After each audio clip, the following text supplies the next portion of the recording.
दिल्ली धमाके का आका जैश ए मोहम्मद का सरगना मसूद अजहर है। अब तक की जांच और आतंकियों से मिल रहे सुराग सीधे मसूद अजहर तक पहुंच रहे हैं। पाकिस्तान के पीओजेके के पूर्व प्रधानमंत्री चौधरी अनवारुल हक ने भी माना कि पाकिस्तान के टेररिस्ट ने लाल किले के पास धमाका किया, लेकिन जांच एजेंसियों के सूत्रों के मुताबिक दिल्ली धमाका जैश के लिए आखिरी फिदायीन हमला नहीं है। जैश फिदायीन आतंकियों की पूरी फौज तैयार कर रहा है, खासतौर पर लेडी ब्रिगेड महिला आतंकियों की। गिरफ्तार डॉक्टर शाहीन सईद जैश की उसी महिला ब्रिगेड की भारत की हेड थी। जैश सरगना मसूद अजहर महिला फिदायीन बनाने के लिए न सिर्फ ऑनलाइन कोर्स चला रहा है, बल्कि डिजिटल हवाला के जरिए फंड भी जुटा रहा है। दिल्ली में लाल किले के पास धमाके की जांच में डॉक्टर शाहीन सईद और व्हाइट कॉलर टेरर मॉड्यूल का खुलासा। जैश ए मोहम्मद की भारत के खिलाफ खतरनाक साजिश में दो बातें निकलकर सामने आई। पहली, पाक आतंकी संगठन जैश के सरगना मसूद अजहर महिला आतंकियों की ब्रिगेड तैयार कर रहा है। दूसरी, मसूद अजहर डॉक्टर समेत उच्च शिक्षित युवाओं को आतंकी बना रहा है। दिल्ली में धमाका और फरीदाबाद में 2900 किलो विस्फोटक जमा करने में अल फला यूनिवर्सिटी की गाइड डॉक्टर शाहीन सईद और दिल्ली में आत्मघाती धमाका करने वाला डॉक्टर उमर नबी, यही दो मॉड्यूल हैं जिन्हें जैश ए मोहम्मद भारत के खिलाफ आतंकी गतिविधियों को अंजाम देने के लिए तैयार कर रहा है। दिल्ली धमाके की जांच जैसे जैसे आगे बढ़ रही है, आतंकियों की नई नई साजिशें सामने आ रही हैं। जांच एजेंसियों को अब जो पता चला है वो और भी खतरनाक है। आत्मघाती हमले की प्लानिंग इसी साल की गई थी। दिल्ली में लाल किले के पास हुआ फिदायीन हमला तो ट्रेलर मात्र है। जांच एजेंसियों से जुड़े सूत्रों के मुताबिक भारत के खिलाफ फिदायीन दस्ता तैयार कर रहा है जैश ए मोहम्मद। फिदायीन दस्ते के लिए बड़े पैमाने पर फंड जुटा रहा है आतंकी संगठन। टेरर फंडिंग और जिहाद के लिए लॉन्च किया डिजिटल कोर्स। दिल्ली ब्लास्ट से 15 दिन पहले जैश ने शुरू किया ऑनलाइन कोर्स। तोहफत उल मोमिनात नाम से ऑनलाइन कोर्स शुरू किया। मजहबी और जिहादी ट्रेनिंग और टेरर फंडिंग मकसद। मसूद अजहर महिलाओं की नई आतंकी फौज तैयार कर रहा है तो फुलत उल मोमिनात कोर्स को खास तौर पर महिलाओं को ध्यान में रखकर ही तैयार किया गया है। जैश ए मोहम्मद पहले ही इस ऑनलाइन कोर्स का प्रचार गुपचुप तरीके से इंटरनल टेलीग्राम, व्हाट्सएप ग्रुप और दूसरे कट्टरपंथी प्लेटफॉर्म पर कर चुका है। खास बात यह है कि इस ऑनलाइन कोर्स को चलाने का जिम्मा जैश के टॉप कमांडरों की महिला रिश्तेदारों को सौंपा गया है। मसूद अजहर की बहनें संभाल रही हैं ऑनलाइन कोर्स का जिम्मा। सादिया अजहर, समीरा अजहर, शिया अजहर के जिम्मे कोर्स में एडमिशन के लिए ली जा रही है 700 पाकिस्तानी करेंसी। ऑपरेशन सिंदूर के दौरान भारत ने पाकिस्तान और पीओके में घुसकर जैश के मुख्यालय समेत कई आतंकी संगठनों को राख कर दिया। न जैश के आतंकी बचे, न साजो सामान और न ही हथियार। आतंकी ट्रेनिंग पर काफी खर्च भी होता है। ऑपरेशन सिंदूर में भारत ने जैश की हालत भिखारियों जैसी कर दी है। इसलिए मसूद अजहर अब महिला आतंकियों की फौज को खड़ी करने के लिए फंड जुटा रहा है। इसके लिए आतंकी संगठन जैश ए मोहम्मद पाक के डिजिटल ऐप साडा पे जैसे ई वॉलेट्स का सहारा ले रहा है। फिदायीन दस्ते के लिए डिजिटल हवाला के जरिए फंड जुटा रहा है। मसूद का मकसद आतंकियों तक फंड जल्द से जल्द पहुंचाना है। सर्दियां भी आ गई हैं। आतंकियों को हथियार के साथ ही सर्दी से बचने के लिए गर्म कपड़ों, जूते जैसे सामानों की भी जरूरत है। सर्दी से बचने के लिए जैश ने विंटर सर्वाइकल किट की डिमांड की है। जैश को हर किट के लिए 20,000 पाकिस्तानी रुपए चाहिए ताकि कड़ाके की ठंड से आतंकियों को बचाया जा सके। ऑपरेशन सिंदूर ने जैश के आतंकियों को इस लायक भी नहीं छोड़ा कि वो सर्दी से बचाव के लिए सामान खरीद सके या उन तक सामान पहुंचाया जा सके। इसलिए उसने विंटर सर्वाइकल किट में आतंकियों के लिए एक कोट, जूते, कंबल, दस्ताने, मोजे जैसे सामान की डिमांड की है। दिल्ली धमाका मामले में गिरफ्तार डॉक्टर शाहीन सईद भारत में जैश की महिला आतंकियों की ब्रिगेड की हेड थी। आतंकियों की गिरफ्तारी और उनसे पूछताछ के बाद जैश की इस खौफनाक साजिश का खुलासा हो चुका है। लेकिन पाकिस्तान और उसके यहाँ पाले पोसे जा रहे आतंकी संगठनों को ये बात रट लेनी चाहिए कि ऑपरेशन सिंदूर स्थगित हुआ है, रुका नहीं है। अगर भारत को ऑपरेशन सिंदूर को दोबारा शुरू करने पर मजबूर होना पड़ा तो इस बार न तो जैश का एक भी आतंकी बचेगा और न ही सरगना Masood Azhar. Bureau report, India news. पूरी कहानी हमने आपके सामने रखी है। हमारे साथ कुछ खास मेहमान भी जुड़ेंगे, हमारे साथ जो खास मेहमान जुड़ेंगे उनसे हम चर्चा करेंगे, लेकिन इससे पहले सर्वे की भी हम बात कर लेते हैं। हमने सर्वे किया, हम लोगों के बीच गए, लोगों से पूछने की कोशिश की कि ये सब कुछ जो कुछ भी हो रहा है, इस सब के पीछे चीजों को किस तरीके से वो समझ रहे हैं। सवाल नंबर 1 हमने पूछा, टेरर के लिए या आतंक के लिए महिलाओं का यानी औरतों का, वुमेन, लेडीज, स्त्रियों का सहारा लेना कितना सही है। 19% लोग ऐसे मिले जिन्होंने कहा सही है कि लेना चाहिए औरतों का सहारा, महिलाओं का सहारा। 81% ने कहा गलत है, यानी सिर्फ 19% और 81%। 81% ज्यादा लोग हैं जो कह रहे हैं गलत है, लेकिन बड़ा सवाल यहां यह है, ये 19% कौन है जो इस बारे में लोगों को आगे बढ़कर कह रहे हैं कि सही है। दूसरा सवाल, पाकिस्तानी आतंकी महिलाओं के पीछे से वार क्यों कर रहे हैं, जो पाकिस्तानी सपोर्टेड टेररिस्ट है। पुरुष आतंकियों की पहचान आसान होती है, 29% लोगों ने कहा। जैश के ज्यादातर जो मेल टेररिस्ट हैं वो मारे जा चुके हैं, 10% ने बात कही। ऑपरेशन सिंदूर से मसूद की बौखलाहट सामने आती है, 43% ये कह रहे हैं, और 18% ने इस पर कहा कि वो कुछ इस पर जवाब नहीं दे सकते। तो कई चीजें निकल कर सामने आ रही हैं। अब तीसरा सवाल, क्या रिलीजन के नाम पर महिलाओं का, स्त्रियों का, वुमेन का ब्रेन वॉश करना ज्यादा आसान होता है। 49% लोगों ने कहा जो महिलाएं हैं वो भावुक होती हैं, सेंटिमेंटल होती हैं, इसलिए उन्हें आसानी से मोल्ड किया जा सकता है। महिलाओं को भड़काना बहुत आसान होता है, 39% ने ये बात कही और 12% ने कुछ नहीं कहा इस सब पर। लेकिन 49% यहां पर कह रहे कि महिलाएं सेंटिमेंटल होती हैं, भावुक होती हैं। चलिए चौथा सवाल भी हम आपके सामने रख देते हैं। हम सवाल लेकर एक सीधे बातचीत पर चले जाएंगे। क्या आतंक में, टेरर में महिलाओं का इस्तेमाल सिक्योरिटी एजेंसीज के लिए एक बड़े चैलेंज की तरह है, चुनौती है? 67% ने कहा हाँ एक बड़ा चैलेंज है, 14% ने कहा नहीं ये कोई चैलेंज नहीं है, जहां तक बात टेरर की है तो उसको वैसे ही निपटा जाएगा।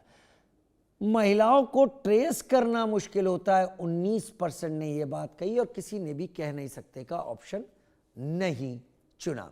पांचवा, व्हाइट कॉलर टेरर मॉड्यूल जो भारत में पकड़ा गया है और महिलाएं, आतंक का ये कॉकटेल, टेरर का ये कॉकटेल क्या ज्यादा खतरनाक है? 72% ने कहा कि हां ये बहुत ज्यादा खतरनाक है, 15% ने कहा नहीं, और 13% ने इस पर कुछ भी नहीं कहा। कई एक चीजें यहां पर आ रही हैं जो हम औरतों से, महिलाओं से जुड़ी हुई यहां पर सामने रख रहे हैं।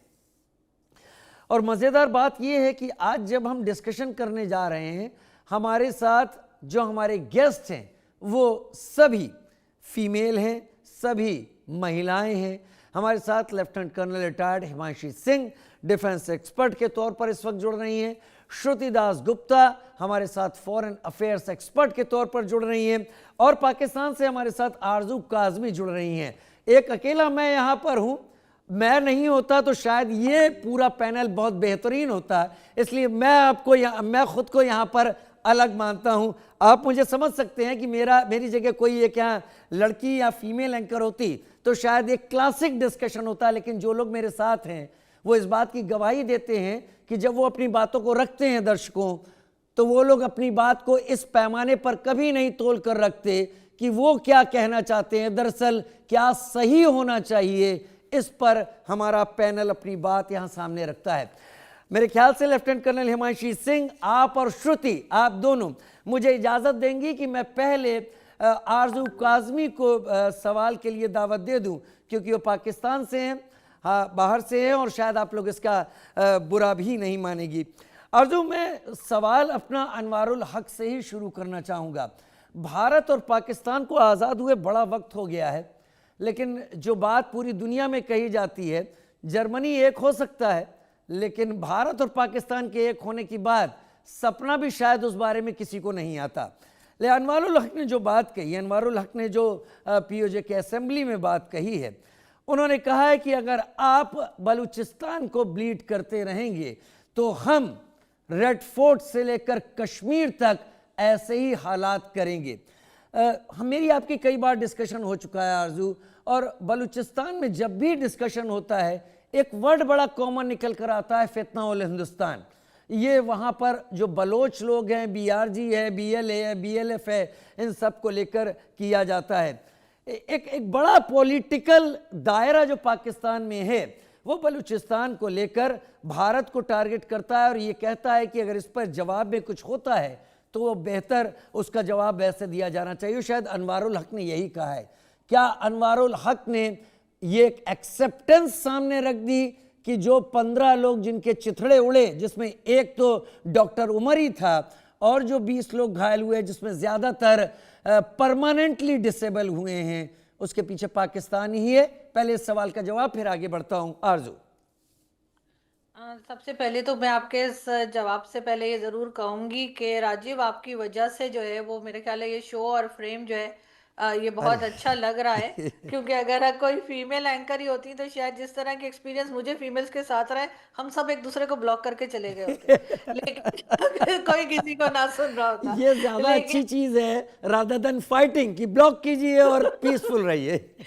बिल्कुल ऐसा ही है। जहां तक अनवारुल हक साहब की बात है तो कई बार हमने देखा है कि पाकिस्तान की मिनिस्ट्री और पाकिस्तान के मिनिस्टर्स इस तरह की बातें किया करते हैं। आपको याद होगा फवाद चौधरी साहब भी कुछ इसी किस्म की बातें कर चुके हैं, शेख रशीद साहब भी ऐसी ही बातें करते हैं। मतलब इन लोगों का कुछ अंदाज यही होता है कि वो आप बैल मुझे मार वाली हालत जो है ना, कि ये अपने आप की तरफ इशारा करते हैं, लेकिन उस चीज़ को रोका कैसे जाए, उसको सही कैसे किया जाए, इस तरफ ये बिल्कुल भी नहीं सोचते। इस वक्त भी कुछ यहाँ पे सिचुएशन ऐसी ही बनी हुई है कि अगर आप देखें तो बार बार भारत की बात की जाती है, कहा जाता है कि भारत हमारे ऊपर अटैक करने वाला है, भारत से हमें खतरा है, लेकिन अफगानिस्तान की बात करने को ये तैयार नहीं है। अफगानिस्तान को लेकर जो है इनकी जो हालत है वो सभी ही जानते हैं। जहाँ तक आपने कहा कि फीमेल्स जो है उनको भी शामिल किया जा रहा है लोगों के ग्रुप में, जैसे आपने कहा हाफिज सईद, मसूद अजहर और इस तरह के लोग, तो ये कब नहीं थी, हमेशा से थी। फीमेल्स हमेशा से इस तरह के ग्रुप का हिस्सा रही हैं। जहां मैं मौजूद हूँ इस्लामाबाद, यहाँ पे जो लाल मस्जिद है, यकीनन आपने नाम सुन रखा जरूर होगा, सुन रखा है। वहां पर भी एक पूरी इन्होंने फौज बना रखी है लेडीज की। और एक जमाने में तो ये भी हुआ था कुछ साल पहले कि उन्होंने कहा था जी इस एरिया में लेडीज ड्राइव नहीं कर सकती, और अगर कोई आएगा तो एक दो लेडीज की गाड़ी के शीशे वीशे तोड़ दिए गए थे। और ये लेडीज इनके हमेशा से रही हैं। आपको याद होगा कि कराची में एक चाइनीज वर्कर्स की वैन पर अटैक हुआ था, और वैसे तो खैर वो बलूचिस्तान की एक्टिविस्ट कहलाती थी, लेकिन वो भी एक फीमेल ही थी। तो यहाँ पर मुझे नहीं लगता कि आपके लिए कोई नई चीज़ होगी, लेकिन यहाँ पर मुझे नहीं लगता कि ऐसा है कि ये फीमेल्स अब आना शुरू हुई हैं। हमेशा से यहाँ पर जिस तरह से लोगों का माइंडसेट बनाया गया है और जिस तरह से मिस यूज़ ऑफ रिलीजन हुआ है, जैसे नफ़रतें फैलाई गई हैं, तो आपको हर एरिया में जो है ये लेडीज़ आपको दिखाई देंगी जो जिनकी कोशिश होती है कि किसी तरीके से उनकी बात सुनी जाए और उनकी बात से ये लोगों का ब्रेन वॉश करें और एक तरह की नफ़रत जो है वो भी जो है उसको बढ़ावा दे। तो मेरे ख्याल है कि जितना कंट्रोल या जितना एक चेक जो है वो किसी मेल मेंबर पे होना चाहिए, उतना ही फीमेल जो आती हैं या जो बात करती हैं या जो नज़र आती हैं हमें कहिए पब्लिक में, उन पर भी उतना ही शक होना चाहिए, वरना नुकसान कहीं ज़्यादा बढ़ सकता है। नुकसान कहीं ज़्यादा बढ़ सकता है, बात तो सही है। 7 मई 2025 जब बहावलपुर में जो मरकज़ सुबहानअल्लाह जहाँ पर हमला हुआ था ऑपरेशन सिंदूर के दौरान, उसके बाद से लग रहा था कि जैश इसको लेकर बहुत ज़्यादा संजीदा है कि वो भारत को निशाने पर रखेगा आरजू, और शायद जैश की तरफ अब सारी चीज़ें जाती हुई दिख रही हैं। लेकिन आरजू, इससे पहले कि मैं हिमांशी सिंह जी का रुख करूं, एक तोहफत उल मोमिनात का नाम सामने आ रहा है। कहा जा रहा है कि मसूद अजहर की बहनें सादिया अजहर या समीरा अजहर या सिया अजहर इस मामले में काम कर रही हैं, और ऑनलाइन 700 PKR के हिसाब से कोर्स का पैसा लिया जा रहा है, और इसमें औरतों को, लड़कियों को वो तरीके सिखाए जा रहे हैं जिससे वो टेरर की एक अलग ब्रांच आगे बढ़ा सकें। क्या इस बारे में आपको भी कुछ पता है, या ये सिर्फ कयासों के दायरे में ही है तोहफत उल मोमिनात?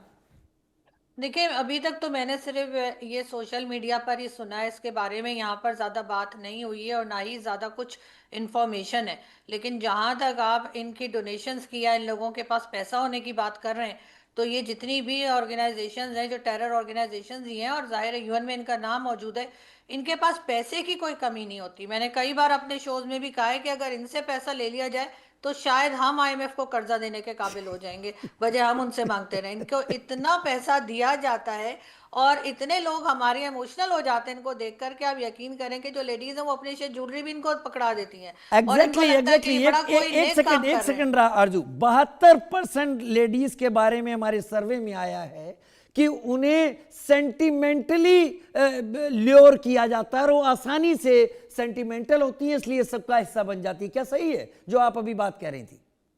नहीं, मेरे ख्याल है ये माहौल होता है, ये बचपन से जो उन्हें सिखाया पढ़ाया गया होता है उसकी वजह से ऐसी हो जाती हैं, या इस किस्म की सोच होती है। अब क्योंकि लेडीज की तादाद ज्यादा है तो इस वजह से उन्होंने सोचा होगा कि अब इनको भी शामिल किया जाए और इनके साथ भी इसी किस्म के जो कुछ एक्टिविटीज हैं उसमें शामिल किया जाए। लेकिन ये तो हमेशा से शामिल रही है, मुझे तो ऐसा कोई हैरत नहीं होती कि ये पहली बार हो रहा है या हम पहली बार सुन रहे हैं। शायद ये खबर बाहर देर में निकली होगी, अदरवाइज तो ये जितने भी ग्रुप हैं इनमें लेडीज भी हैं, चाहे वो टीटीपी के हो, चाहे वो बीएलए हो, चाहे वो आप कहीं किसी का भी नाम लीजिए, ये लश्कर तोयबा वगैरह, इन सब में इन्होंने एक वुमेन विंग भी बना रखी है और वो जो है वो अपने हिसाब से काम करते हैं। और यकीनन इनको रोकना जो है, मुझे नहीं लगता कि ये कोई बहुत आसान काम होगा। अगर अगर पाकिस्तान की स्टेट भी चाहे तब भी मुझे लगता है कि इनके लिए बहुत मुश्किल खड़ी होगी, इसलिए कि सालों साल से तो ये सपोर्ट करते आ रहे हैं। तो अब अचानक से अगर ये कहेंगे कि आप गलत हैं, वैसे ये कह भी सकते हैं, इनका कोई भरोसा भी नहीं, इसलिए कि आप देखिए किस तरह से टीएलपी को गायब किया है कि उसके दोनों जो हेड हैं यानी कि साद रिजवी वगैरह वो कहीं दिखाई नहीं पड़ रहे। वरना ये वही लोग हैं कि ये लोग जब कहते थे यहाँ के बीच जी इस्लामाबाद में बैठ जाते थे और उसके बाद हमारे फौजी ही इनको पैसा बांटते हुए भी आपने यकीनन देखे होंगे।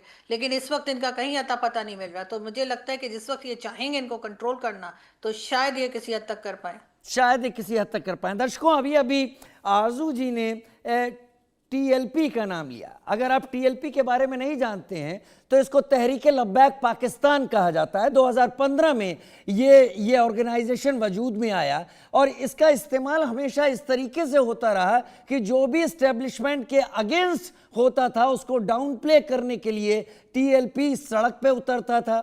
लेकिन टीएलपी इस बार भी सड़कों पर उतरा और ये पहली बार था जब पाकिस्तान आर्मी ने टीएलपी के ऊपर फायरिंग की। उसमें टीएलपी के कई लोग मारे गए। क्या टीएलपी भी टीटीपी की राह पर आगे जाएगा? आगे डिस्कस करेंगे। लेकिन मैं अब रुक कर लेना चाहता हूं, आता हूं आपके पास हिमांशी जी, लेकिन श्रुति मैं आपका रुख करूंगा। श्रुति, मैं कई बार इन चीज़ों को समझ नहीं पाता और मुझे समझने में बड़ी दिक्कत होती है। मैं देखता हूं एस्टेब्लिशमेंट अपने रिएक्शन से इस बात को सामने रखते हैं और साफ करते हैं कि वो किस तरीके का मैसेज पूरी दुनिया में कन्वे कर रहे हैं। लेकिन पाकिस्तान एक वाहिद मुल्क है जहां पर इससे पहले कि पाकिस्तान की गवर्नमेंट या एस्टेब्लिशमेंट कुछ कहे, जो लोग इस फ्रेमवर्क में होते नहीं हैं, जो मेन गवर्नमेंट का हिस्सा नहीं है, वो बयानबाजी शुरू कर देते हैं। अनवारुल हक का इस बात को कहना क्या पाकिस्तान गवर्नमेंट के पैरों पर कुल्हाड़ी मारने जैसा है? आगे कुछ दिनों बाद शायद यही स्टेटमेंट पाकिस्तान के खिलाफ खड़ा हो जाए जब एफएटीएफ में पाकिस्तान दुहाई दे रहा हो कि वो ऐसा नहीं है। तब ये स्टेटमेंट जाए कि दिल्ली से लेकर कश्मीर तक हम आपको ऐसे ही दहलाएंगे। श्रुति जी, उनके डिफेंस मिनिस्टर से लेके उनके हर कोई इंसान अपना सारा कच्चा चिट्ठा कबूल करने में लगा रहता है। वो आज नहीं, 2 साल बाद, 5 साल बाद उनकी हकीकत जो है वो सामने आ जाती है। क्यों? क्योंकि जब तक वो इस चीज़ का क्रेडिट नहीं लेंगे तब वो आने वाली नस्लों को कैसे बोलेंगे कि हमने जो इंडिया के खिलाफ जिहाद लगाया हुआ है वो सक्सेसफुल है और इसीलिए आपको हमारे साथ आके जुड़ना चाहिए। तो ये जो एक आपको लग रहा है कि आउट ऑफ द बॉक्स जाके ये लोग बोल रहे हैं, अपनी ही देश का नाम खराब कर रहे हैं, उसकी इकोनॉमी से बड़ी ये जो पैरेलल इकोनॉमी जो उनकी चलती है, टेरर इकोनॉमी, वो है, ये उनका हिस्सा रहते हैं, ये उसके लिए काम कर रहे हैं और ये लोगों को इंस्पायर कर रहे हैं। ये जैसे आरजू जी ने भी कहा कि ये हमेशा से ही ऐसे ही चलता आ रहा है, औरतें कुछ अलग नहीं रही हैं। अगर आपको कश्मीर का हिस्सा याद हो उस जमाने का, जब वो कहती थी कि पाकिस्तान जाएंगे और बच्चा लेकर आएंगे, ये वाला आपको किस्सा अगर याद हो, तो हमेशा से ही औरतें इस हिस्से में जुड़ी रहती हैं। और पाकिस्तान के जो ये लीडर्स ये जो स्टेटमेंट्स करते हैं ये एक तरीके से लोगों को ये बताने के लिए करते हैं कि ये देखिए हमने कर दिखाया। बाद में कोई ऊपर का आला अफसर बोलेगा कि नहीं नहीं वो तो ऐसे ही बोल गया, वो तो उसने गलत उसकी स्टेटमेंट ट्विस्ट कर दी गई। लेकिन असलियत ये है कि वो अपने आप ही ये कबूल करते हैं, जिससे उनकी आवाम तक ये मैसेज पहुंच सके कि हमने जो इंडिया के खिलाफ जंग छेड़ी हुई है वो हम जीत रहे हैं। वो पाकिस्तान कभी कोई जंग हारता नहीं है, एटलीस्ट मेंटली तो नहीं हारता है, चाहे वो फिजिकली उसका कुछ भी हाल हो जाए। और ये उसी पर्टिकुलर नैरेटिव माइंडसेट का एक एग्जाम्पल है कि वो अपनी बातें कबूलता जाता है, चाहे वो आप बोलें कि उन्होंने ही बनाया है ISI KP, या जहाँ पे भी वो कर रहे हैं अपनी ये हरकतें, वो सब सामने आ जाती हैं और वो सब कबूल लेते हैं और बाद में पलट जाते हैं अपनी बात से और उनको श्रुति, कोई इससे पहले कि प्रॉब्लम आप भी नहीं और होती। एक्सप्लेन करें, मैं ये सुनना चाहता हूं, क्या जैश ए मोहम्मद जो अब सारी इन्वेस्टिगेशन उसी तरफ जा रही हैं, क्या जैश ए मोहम्मद एक और अटैक का इंतजार कर रहा है? मुझे इसको कहने में कोई दो राय नहीं कि कोई दूसरी तरफ से नहीं, जाहिर तौर पर कोई पिछले ऑप सिंदूर की तरह कोई अटैक उसके उस टारगेट पर जहां उसके टेररिस्ट इस तरह की पौधे लगाई हुई हो, जहां फसलें उसकी लगाई जा रही हो। जी, जहाँ तक मेरी पढ़ाई है इस चीज़ को लेकर, मुझे पता है कि उन्होंने जो अपना POJK के अंदर कैंप्स हैं, वो बड़े कैंप्स जो हैं हटा के अब माइनर छोटे कैंप्स इकट्ठा कर लिए हैं, वो भी विलेजेस और सेटलमेंट्स के पास में हाईटेक वाले। इसीलिए उनको पैसों की ये जरूरत पड़ रही है और वो इसलिए बार बार कभी 20,000 विंटर उसके हिसाब से मांगे,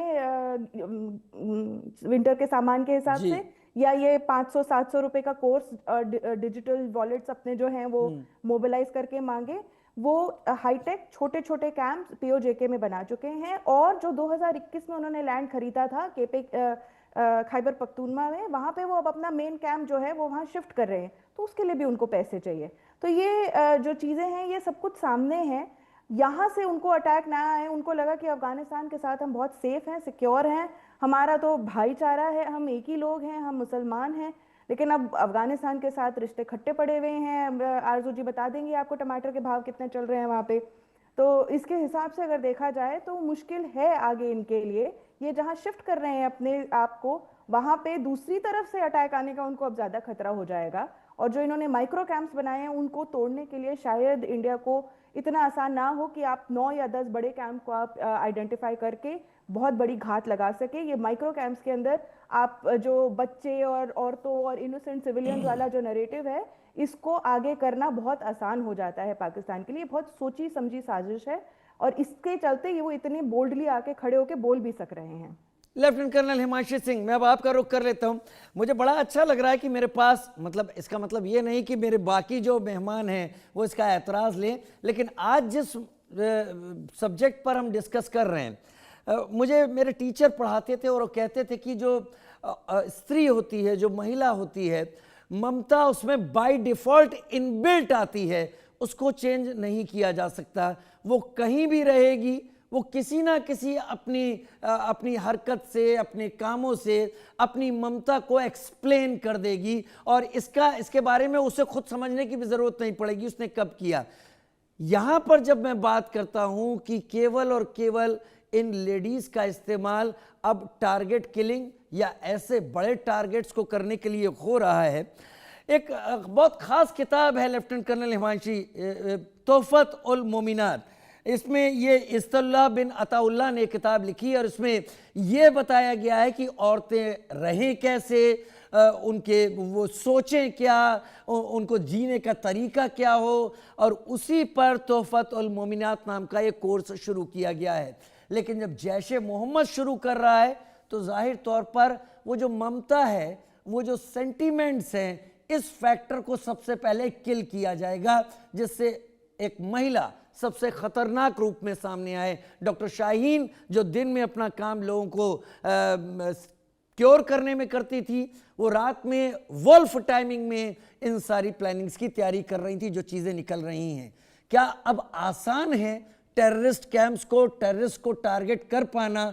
और अगर आसान नहीं है तो क्या पाकिस्तान डोनाल्ड ट्रंप की फिलहाल जिस अम्ब्रेला के नीचे आ गया है, ये और मुश्किल होगा भारत के लिए? राजीव जी, जय हिंद, वंदे मातरम। जय हिंद। मुझसे पहले जो मेरे दो को पैनलिस्ट हैं उन्होंने बहुत सुंदर बात कही। और क्योंकि आपने डोनाल्ड ट्रंप का जिक्र किया तो मैं बता दूं कि अमेरिका में अभी कुछ दिन पहले इन्होंने मामदीन के जो विक्ट्री है उसको बहुत एक्साइटेड होकर जोहरान सेलिब्रेट किया है। ममदानी जी न्यूयॉर्क के हाँ, मेयर। ममदानी। जी हाँ। तो अमेरिका में एक काउंसिल है जिसको कहते हैं काउंसिल ऑन अमेरिकन इस्लामिक। 1991 में इन्होंने एक प्लान दिया था कि हम सिस्टम के अंदर घुस के अमेरिका के सिस्टम को तहस नहस करेंगे। और आज 34 इयर्स के बाद में वो एक सच्चाई होता हुआ लग रहा है, क्योंकि 42 पोजीशंस पे इन अमेरिका ये बैठे हुए हैं। और ये एजुकेशन में भी हैं, ये जजेस भी हैं, ये काउंसलर्स भी हैं, ये हर जगह हैं। और अमेरिका का सिस्टम स्टेप बाय स्टेप खत्म हो रहा है, जो अमेरिकन रियलाइज नहीं कर रहे हैं। तो अमेरिका किसी और के ऊपर अम्ब्रेला बाहर आके नहीं कर रहा है, उसको अंदर भी बहुत जरूरत है कि सफाइयां करें। और देखिए, जैसे कहते हैं ना कि यथा, आप मदरिंग की बात कर रहे थे, तो यथा हम तो सृष्टि को माँ ही कहते हैं, और जैसी दृष्टि वैसी सृष्टि। अब जहां तक महिलाओं के आतंकवाद में होने की बात है, तो ये तो सन 1970 में ही हो गया था, जब गोल्डा मेयर जो इजरायली प्राइम मिनिस्टर थी, उनके ऊपर फिलिस्तीन ने पहली बार महिलाओं से हमला कराया था। भारत महिला आतंकवादियों को पहले भी झेल चुका है। देखिए 1980 और 90 के दशक में जब एलटीटी ने हमला किया था, तो राजीव गांधी केस। राजीव गांधी जी के केस में हमने किन को पकड़ा था? वो महिलाएं थी, कविता और नलिनी। तो ये कोई, हमें इस पे बहुत सरप्राइज नहीं होना चाहिए कि भाई देखिए महिला आतंकवादी आ रही हैं। हमारी प्रॉब्लम है कि हम अपने जो इतिहास की किताबें हैं उसमें पढ़ाते हैं कि भारत आजाद कैसे हुआ। हमें पढ़ाना चाहिए कि भारत गुलाम क्यों बना, गुलाम कैसे बना। क्योंकि जो हमारा ये जो नर्चरिंग नेचर है, ये सिर्फ मदरिंग का नहीं है, ये हमारी सोच का है, हमारी जेहानियत का है, हमारी विचारधारा का है। हम समझते हैं कि जैसे हम हैं वैसा ही सारा विश्व है। ऐसा नहीं है, यहां हम गलत हैं। और सिर्फ एलटीटी ही नहीं, अलकायदा ने भी देखिए अपने पास वुमेन टेररिस्ट को रखा, जबकि वो बहुत स्टाउंच माने जाते हैं, लेकिन उनके कुरियर के काम, उनके लिए इंटेलिजेंस गैदर करने का काम, उनका सामान एक से दूसरी जगह पहुंचाना, हथियार एक से दूसरी जगह पहुंचाना, ये सारी काम महिलाएं कर रही थी। फिर आईएसआईएस ने महिलाओं को अपने यहाँ रिक्रूट किया है, उनका यौन शोषण भी किया, उनसे बाकी काम भी इन्होंने कराए। लेकिन महिलाएं बहुत लंबे समय से आतंकवाद का हिस्सा रही हैं, स्पेशली इस्लामी आतंकवाद का। और ये ऐसा नहीं है कि ये सिर्फ पाकिस्तान में हो रहा है या हिंदुस्तान में हो रहा है। नाइजीरिया देख लीजिए, सीरिया देख लीजिए, यूके यूएसए में हो रहा है। मैं कुछ समय पहले लंदन में थी और ऑक्सफोर्ड स्ट्रीट में मैंने देखा कि कुछ झंडे लेके युवक जा रहे थे, काफी सारी जगह वो कुरान और हदीस और वो सब बांट रहे थे। It was free distribution. और उसमें भी बहुत सारी ब्रिटिश बच्चियां थी जो उनके साथ वॉक कर रही थी। और उनको ये भी नहीं पता है कि वो उनके साथ वॉक क्यों कर रही हैं, क्योंकि उनको कहीं ना कहीं एक बहुत खूबसूरत सी एक दुनिया का, जिसको कहते हैं फैंटेसी वर्ल्ड, वो सपने दिखाए जाते हैं, उनको प्यार मोहब्बत के सपने दिखाए जाते हैं। और आजकल देखिए डिजिटल की जब से दुनिया शुरू हुई है, परिवारों का साथ में बैठना कम हुआ है। और क्योंकि परिवार साथ में नहीं बैठ रहे हैं, तो आत्मीयता भी कम हुई है। और इस वजह से बच्चों को लगता है कि ऑनलाइन जो उनसे कनेक्शंस बन रहे हैं, शायद वो उनकी सच्ची दुनिया है। तो virtual world has become a real world for us. और इसीलिए महिलाओं का झुकाव, टीनेजर्स का झुकाव इन सब चीजों की तरफ हो रहा है। देखिए यूपी में कुछ समय पहले एक वारदात हुई थी जिसमें 2 बच्चियां गायब हो गई थी और परिवार पूरा परेशान था। बहुत दिन तक उनका फोन भी वो घर पे छोड़ के गई थी, फोन भी नहीं लेके गई थी, तो पुलिस भी ट्रैक नहीं कर पा रही थी। लेकिन सडनली इंस्टाग्राम पे एक पोस्ट आती है उस बच्ची की, जिसमें वो गन के साथ खड़ी है कि मैं एक सुसाइडल बॉम्बर बनने जा रही हूँ। And that is how the police ने फिर वो पूरा डिजिटल मैपिंग करके उस बच्ची को पकड़ा है। ये खतरा हमारे अंदर है राजीव जी। और जब तक हम ये वसुधैव कुटुंबकम की बात करते रहेंगे, जब तक हम अपने आसपास के मॉन्स्टर्स को नहीं समझेंगे, चाहे वो महिला हो, चाहे पुरुष हो, चाहे बच्चे हों, जब तक उनपे हम कड़ी कार्रवाई नहीं करेंगे, उनको चिन्हित नहीं करेंगे, उनके को सजा नहीं देंगे, मुझे लगता है ये खतरा बढ़ेगा।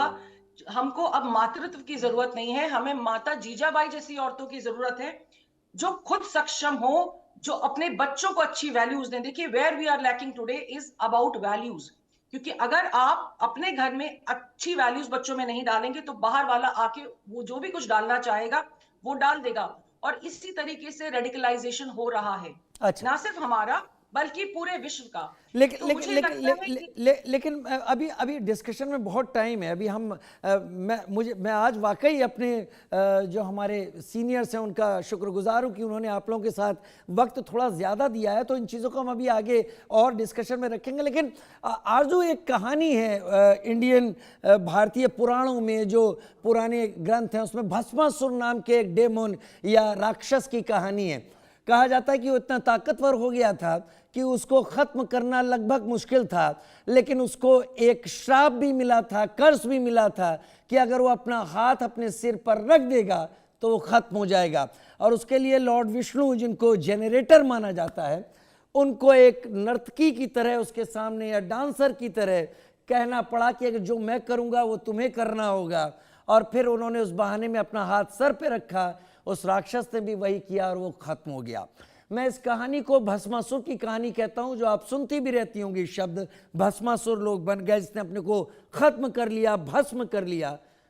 क्या पाकिस्तान जिस राह पर आगे जा रहा है, as a society Pakistan Bhasmasur बनने की तरफ आगे तो नहीं बढ़ता आपको दिख रहा है? जहां पर पाकिस्तान में इतना ज्यादा रेडिकल अंदर ही अंदर डाला जा रहा है कि एक वक्त आएगा कि उन लोगों को लगेगा कि उनके पास करने के लिए कुछ नहीं है, तो जो करना चाहते हैं वो जो सीखा है वही इंप्लीमेंट करेंगे और हालात फिर वही हो जाएंगे। आरजू।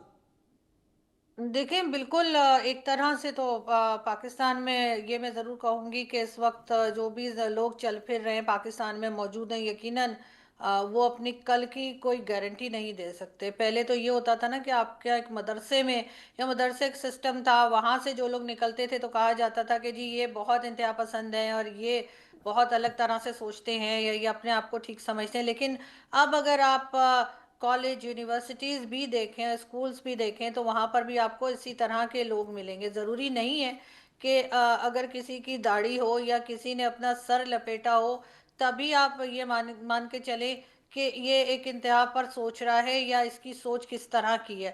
आपने यकीनन मशाल खान का केस देखा होगा, जी। जो कि मर्दान यूनिवर्सिटी में स्टूडेंट था और उसको जिस तरह से वहाँ के स्टूडेंट्स ने ही मार डाला सबकी आंखों के सामने।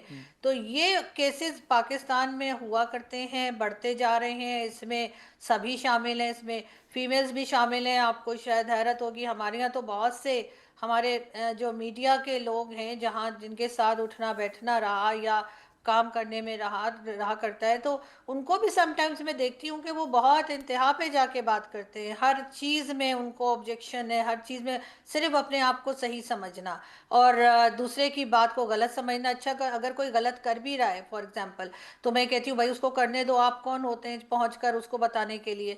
तो लेकिन यहाँ पर ये सोच जो है वो बढ़ती चली जा रही है। और पहले हमें लगता था कि शायद किसी मदरसे में या मस्जिद में या किसी ऐसी जगह जहाँ पर दीन पढ़ाया जा रहा है, सिखाया जा रहा है, वहाँ ऐसी बातें होती होंगी। लेकिन अब बहुत ही खौफनाक बात यह है कि अब ये लोग हमारे ड्राइंग रूम तक पहुँच गए हैं, अब ये लोग हमारे घरों तक आ गए हैं।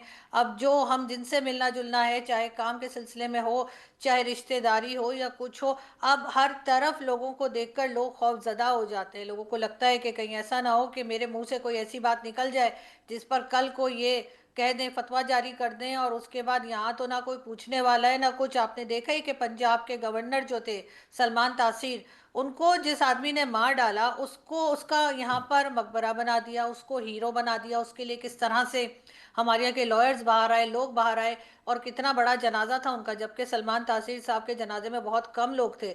तो यहाँ तो जब इन चीज़ों को प्रोमोट किया गया है और पाकिस्तान इस वक्त जिसे कहते हैं ना एक खौफनाक जगह पर पहुंच चुका है, जहां से ये मुझे वापस जाते हुए तो नहीं लग रहा है। क्योंकि हर जगह जहां पर आपके फील्ड मार्शल या आर्मी चीफ भी उठकर ये कह दें कि जी हिंदू और मुस्लिम साथ नहीं रह सकते थे और ये इस्लामिक फौज है और इस तरह से, तो बाकी 56 कंट्रीज जो इस्लामिक है उनकी फौज क्या है, अगर वो ये भी बता अच्छा देते तो अच्छा अच्छा था। अच्छा अच्छा आरजू, एक बात बताएं। मैं आप ये मत सोचे कि मैं आपको इस बारे में कह रहा हूं। आरजू काज़मी या फिर फौजिया सईद, जिन्होंने रेड लाइट एरियाज के ऊपर काम किया, या फिर फहमीदा रियाज एक हैं, पोएट हैं, ये पाकिस्तान की लेडीज़ के नाम, शायद आप इसके बारे में बेहतर जानती होंगी। क्यों नहीं दूसरी आरजू काज़मी दिखाई पड़ती जो अगर अपनी बात रखती है तो इंटरनेशनल रिसर्च के साथ रखती है? क्यों नहीं हमको फौजिया सईद जैसी कोई लेडी दिखती जो रेड लाइट एरिया पर जाकर वहाँ के बारे में कुछ काम करती हुई दिखाई पड़ती? क्यों हमको यही दिख रहा है कि एक टेररिस्ट तैयार करना है, दुनिया में अपनी ताकत दिखानी है और दुनिया को बताना है कि हम लोग आर्मी ऑफ गॉड है? देखिए, हर एक की अपनी चॉइस होती है, हर एक की अपनी हिम्मत होती है। इसलिए कि मैं नहीं समझती कि हर इंसान एक जैसा है या हर एक में इतनी पावर या इतनी इतनी हिम्मत होती है कि वो सह सके। क्योंकि बहुत सी चीज़ें ऐसी होती हैं, आप यकीन करें, मैं आपके शो में आज कह रही हूँ, मैंने अपने शो में एक दो बार कहा है कि मेरी मदर की डेथ हो गई है, और अगर ना हुई होती तो मेरे बारे में जिस तरह की सोशल मीडिया पर बातें लिखी जाती हैं, जिस तरह से मुझे धमकियाँ आती हैं, तो शायद वो पढ़कर वो मर गई होती कि ये मेरी बेटी को क्या कह रहे हैं। तो यहाँ पर तो मैं नहीं समझती कि हर एक को, ना ही मैं किसी को कहूँगी कि वो बढ़ बढ़ कर बात करे, इसलिए कि अब मेरे ख्याल है बहुत से लोग अपने हिसाब से चलते हैं और उनको चलना भी चाहिए। बहुत से लोग मुझे रोकते भी हैं, लेकिन मेरी क्योंकि हमेशा की आदत है कि मैं थोड़ी मुंह फट किस्म की हूँ, तो मैं बात कर लेती हूँ। लेकिन बात सारी यही है कि दो चार लोगों से कुछ होने वाला नहीं है। ये लोग भी किसी वक्त रास्ते में मारे जाएंगे या कुछ और हो जाएगा, लेकिन यहाँ पर इतने सारे लोगों की जो मेंटेलिटी है उसको बदलने का काम जो है वो यकीनन स्टेट का है। स्टेट को चाहिए कि जो आपने टेक्स्ट बुक्स बना रखी हैं जिसमें आप नफरत सिखा रहे हैं, दूसरे रिलीजन के बारे में नफरत सिखा रहे हैं और हर वक्त मार काटने की बात करते हैं, उन टेक्स्ट बुक्स को चेंज किया जाए, उनके अंदर के टेक्स्ट को चेंज किया जाए। कई बार हमने ये आवाज़ उठाई है, कई बार एक दो बार तो पंजाब गवर्नमेंट ने कहा भी था कि हम बदलेंगे, लेकिन उनकी हिम्मत ना हुई।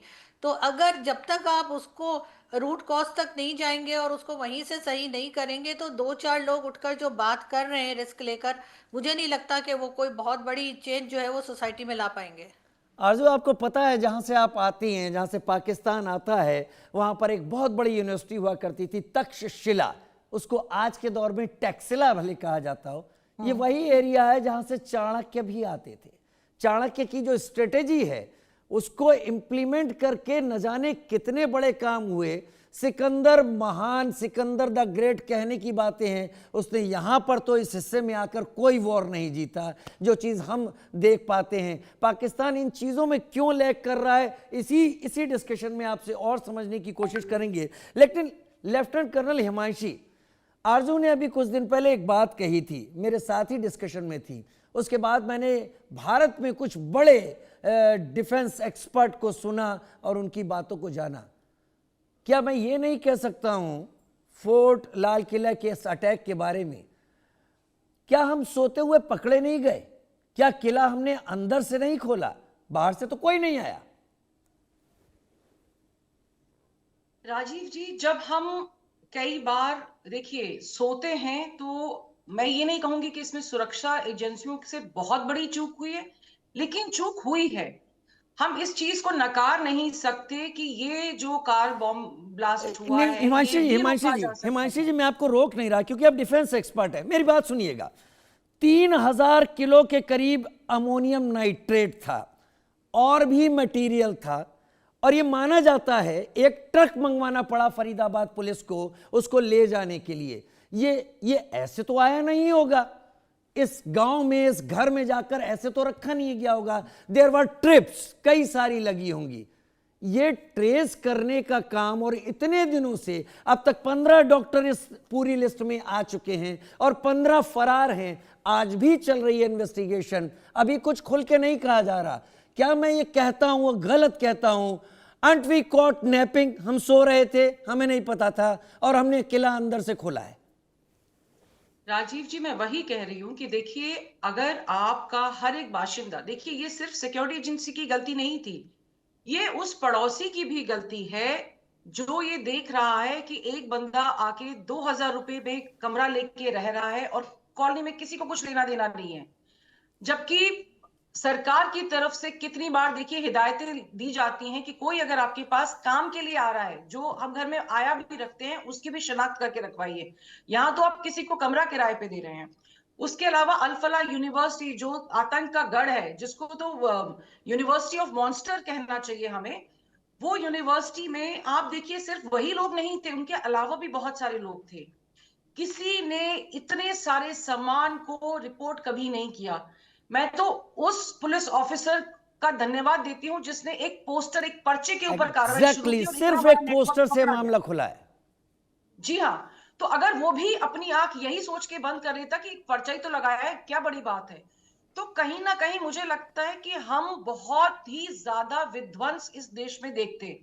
और सिर्फ यही नहीं कि सिर्फ हिंदू मारे जाते, मुसलमान भी मारे जाते, कुछ ईसाई, क्रिश्चियन, जो भी लोग आसपास घूम रहे होते हैं, कोई भी मारा जाता। नहीं, अभी अभी लेकिन 3 दिन सबसे पहले, ये 3 दिन पहले ये नंबर 15 गया है जो लोग जिनकी डेथ हुई है। एक शख्स मारा गया विनय, दूसरा शख्स मारा गया हनीफ, जिनकी डेथ हुई है, जो रिकवर करने की कोशिश कर रहे थे। क्या ये किसी रिलीजियन के दायरे में लाया जा सकता है? ये भी बात है यहाँ मैं पर। मैं यही कह रही हूं आपसे कि आतंकवादी जब हमला करते हैं, उनका काम होता है मैक्सिमम लोगों को डैमेज पहुंचाना। और जैसा ये हमला करने की साजिश थी कि इसको 3 लेयर्स में करना था, कि ड्रोन से करेंगे, फिर रॉकेट दागेंगे, फिर नीचे ब्लास्ट करेंगे।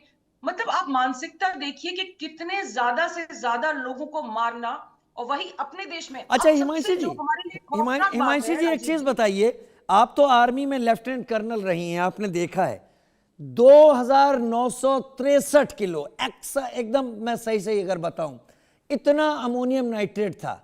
मैं आपसे पूछना चाहूंगा, ये कैरी करना कितना आसान है, बहुत संक्षेप में, और अगर ये एक साथ ब्लास्ट होता तो कितना बड़ा डैमेज होता? आपके आर्मी बैकग्राउंड से मुझे बताइए। राजीव जी देखिए, अमोनियम नाइट्रेट को कैरी करना कोई बहुत बड़ी बात नहीं है, क्योंकि ये खाद में भी इस्तेमाल होता एनपीके है। की तरह, हाँ। जी हाँ। तो लेकिन जब इसको किसी खास सब्सटेंस के साथ मिलाया जाता है तो ये विस्फोटक हो जाता है।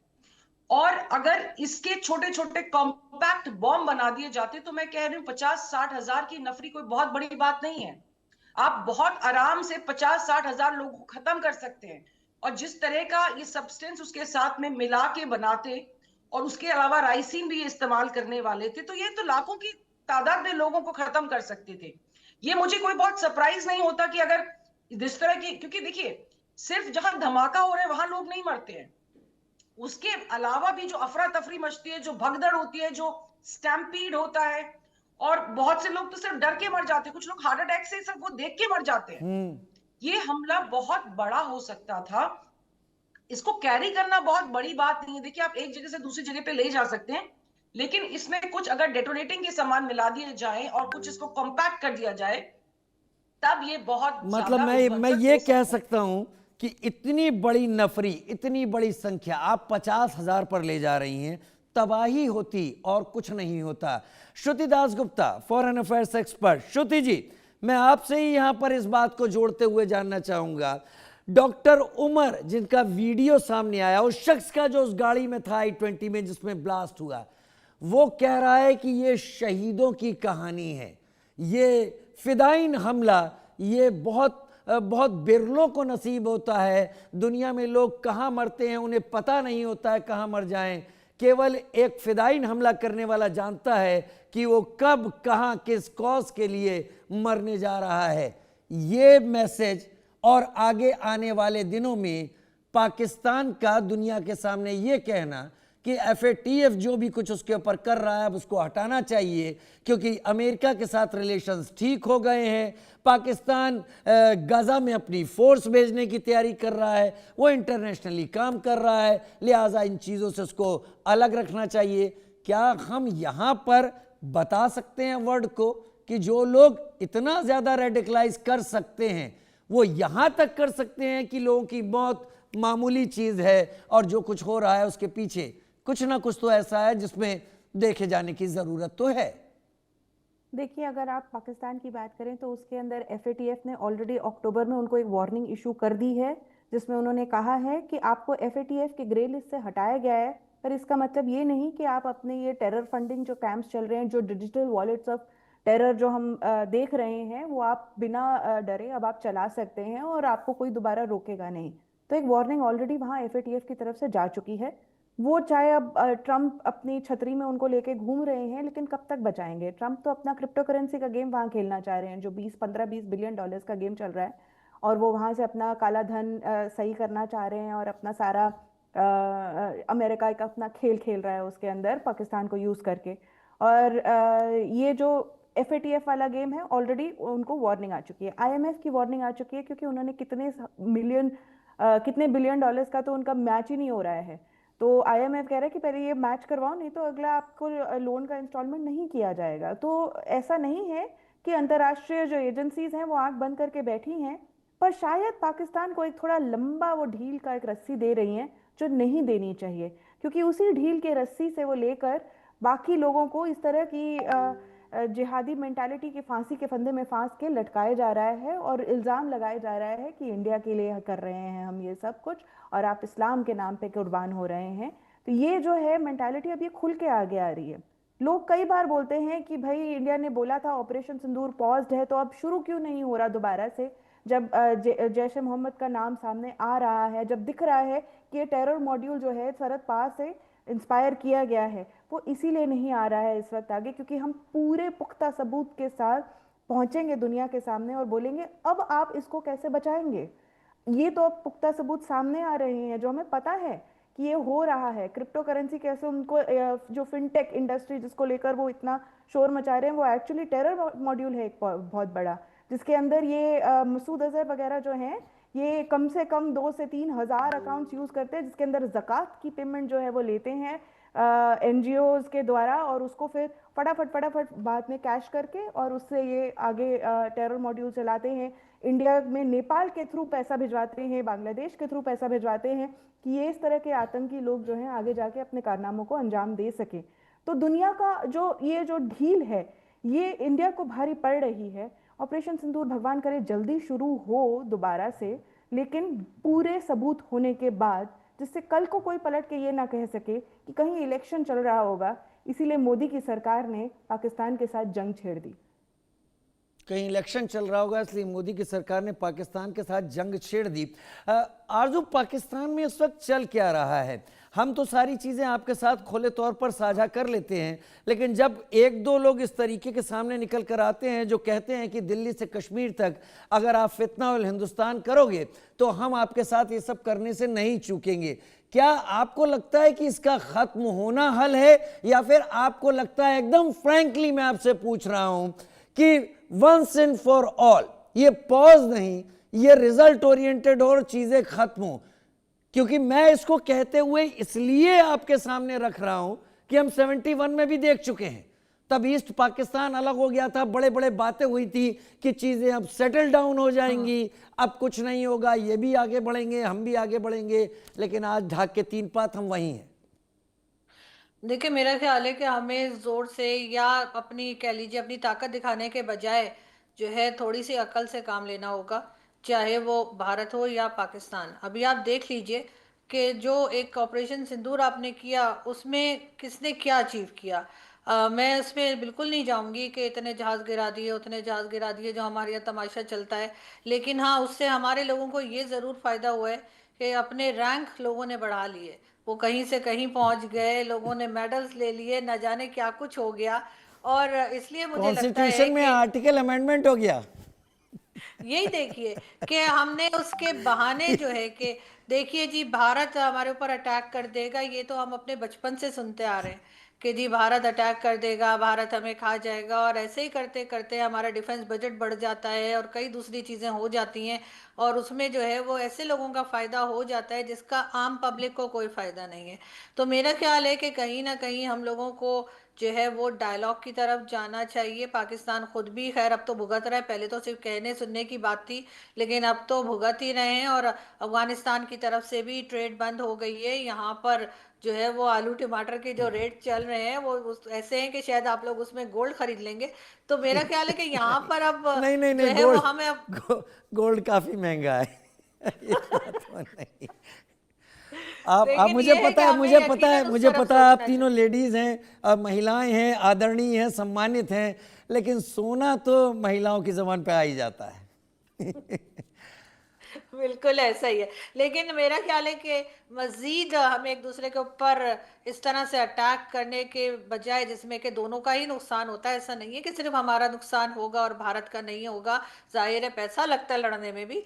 तो उसके बजाय कोई और तरीका होना चाहिए। पाकिस्तान खुद भी भुगत रहा है, और पाकिस्तान एफएटीएफ की, जैसे आपने कहा कि दोबारा से तलवार हमारे सर के ऊपर है, तो कहीं ना कहीं जो है पाकिस्तान की अथॉरिटीज़ को जो जो पॉलिसीज़ बनाते हैं, उनको एक बार सिंसियरली जो है वो खुदगर्ज होने के बजाय सिर्फ मुल्क का सोचना चाहिए, और अपनी पॉलिसीज़ को ऐसा रखें जिससे कि आपके पड़ोसी जो है हमारे वो खुश रहें। ऐसा तो नहीं हो सकता कि भारत भी नाराज़ है, ईरान भी बात नहीं कर रहा, अफगानिस्तान भी नाराज़ है, तो इसका मतलब है कि कहीं ना कहीं गड़बड़ हमारे अंदर है, और हमें अपने अंदर देखना होगा कि कहाँ पे हम गलत कर रहे हैं। और ऐसा ना देखने के पीछे वजह क्या, बहुत संक्षेप में? उसमें बहुत ही थोड़े से लोग हैं राजीव, जिनका फायदा है, जिनका बिजनेस चल रहा है, वो बहुत थोड़े लोग हैं, और शायद इसी वजह से इस चीज को वो जो है बढ़ावा देते हैं और किसी तरीके से खत्म नहीं होने दे रहे। चलिए, बात यहाँ पर ये है लेफ्टिनेंट कर्नल हिमांशी, अब मेरे पास वक्त कम है, बहुत छोटे में आपसे पूछूंगा एक कहानी सुनाते हुए। 1945 की बात है, इटली में एक इंडियन आर्मी का ऑफिसर पकड़ा गया था सेकेंड वर्ल्ड वॉर के ही दौरान, जब खत्म हो रहा था, और उसको जेल में रहना पड़ा। जब वो छूटा और भारत आया, तब तक भारत बंटवारे का शिकार हो रहा था, टुकड़े हो रहे थे, वो पाकिस्तान चला गया। उसके बाद वो पाकिस्तान की आर्मी में रहा, और बाद में उसका नाम निकल कर आया याह्या खान किज़लबश। और वो याह्या खान कौन था हम सभी जानते हैं, लेकिन उसी याह्या खान से जुड़ा हुआ जुल्फ़िकार अली भुट्टो था, जिन्होंने कहा ब्लीड इंडिया विद 1000 कट्स। बहुत संक्षेप में हिमांशी सिंह, ये वो लाइन है जो अभी तक दरार पैदा किए हुए है क्या? राजीव जी, एक किताब है क्रिस्टोफी जेफरलॉट की, जिसका नाम है the Pakistan paradox, instability and resilience. अगर आप ये किताब का पहला पन्ना खोलेंगे ना, आपको क्लियर हो जाएगा कि इस तरीके से ये सोचते क्यों हैं। उसमें पहले ही रहता है कि पाकिस्तान जब अलग हुआ हिंदुस्तान से, तो उसने अपने सामने देखा भारत नाम का एक दैत्य, एक मॉन्स्टर। क्योंकि पाकिस्तान साइज में छोटा था, उसको सेना की टुकड़ियां कम मिली थी, तो भारत उसके लिए एक मॉन्स्टर की तरह था। और वही चीज इनको पीढ़ी दर पीढ़ी फीड की जाती रही है, क्योंकि ठीक है, अगर ठीक वहां है, पर ठीक है। हाँ, मेरे तो मेरे वही पास चीज समय है। कम है। मेरे ख्याल से पाकिस्तान, आरजू, एक बच्चों की फिल्म है मॉन्स्टर को लेकर, वो देखेंगे तो बड़ा मॉन्स्टर से प्यार हो जाएगा, पाकिस्तान में दिखाई जानी चाहिए। मैं इससे पहले जाऊं, श्रुति, ब्लीड इंडिया विद 1000 कट्स, क्या यही जड़ में है? जल्दी से। जी बिल्कुल यही है। इसके यही तरीके से बार बार टेरर मॉड्यूल्स बनाए जा रहे हैं। रिसेंट प्लॉट चाहे आप देखें जो गुजरात में से पकड़ा गया था हैदराबाद के डॉक्टर की तरफ से, या आप ये मैडम सर्जन जिनका कोड नेम है शाहीन ठीक जी है की बात कर रही हूँ, या चाहे आप कश्मीर की तरफ मोड कर लें जो ड्रोन बनाने की तैयारी में थे, जी। सब एक ही मॉड्यूल के हिस्से हैं। Bleed India by 1000 cuts. चलिए, और ब्लीड आरजू जी इंडिया, की बात का एक ब्लीड और इंडिया जवाब विद 1000 कट्स। लेकिन आरजू हमारे साथ हैं इस वक्त। आरजू कतई नहीं चाहती कि ऐसा कुछ हो, और मेरे ख्याल से आरजू, आप जैसे बहुत सारे लोगों की ज़रूरत है जो पाकिस्तान को चेंज करें, और बहुत सारे हमें भी ज़रूरत है। लेकिन भारत बड़े भाई की तरह चीज़ों को निभा रहा है, अभी हम घाव सह रहे हैं। उम्मीद है चीज़ें खत्म होंगी, लेकिन पाकिस्तान को समझना पड़ेगा कि अगर अनवारुल हक कहते हैं कि दिल्ली से कश्मीर तक यही होगा, चीज़ें जल्दी आसानी से ट्रैक पर शायद नहीं आने वाली।